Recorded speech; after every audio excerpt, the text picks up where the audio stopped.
Los Angeles Lakers signed Thomas Bryant to a one-year deal. And this is under-radar type of move here, I think, for the Los Angeles Lakers. They've had center problems over the last few years here, where Anthony Davis is more comfortable playing the power forward. So right now, Thomas Bryant or Dwight Howard most likely will be the starter at center this season. And in terms of fantasy basketball, I'd take a late-round flyer on Thomas Bryant before going down with ACL and back injuries over the last few seasons. He was a pretty decent player in 2020-21 season before the ACL. 14.3 points a game, 6.1 rebounds, 1.5 assists, and 64% from the field. And last season, the Wizards, 7.4 points a game, 4 rebounds, and 52% from the field. So right here, Bryant, like I mentioned, he can help this Laker team as a big at the center position. And he don't have much competition. Throughout Dwight Howard's career, he's been more of a backup than anything over the last 4 or 5 seasons is Howard, with his best days behind him, even though he still could be serviceable. But I think once training camp ends, Thomas Bryant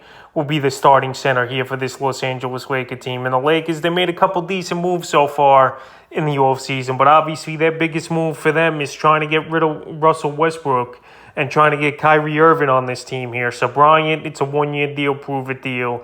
We know he could score the basketball. We know he's going to be the 4th or 5th option in this offense behind LeBron, Anthony Davis, obviously, and Westbrook or Irving or whoever the point guard is going to be this season. But he could definitely generate his value back up and go back on the open market and get a big contract the next season here is Thomas Bryant. But I like the signing for the Lakers, low risk, high reward. And Thomas Bryant's still a young player that could get things going and help this Laker team and fantasy owners. So the Lakers with a nice move getting Thomas Bryant.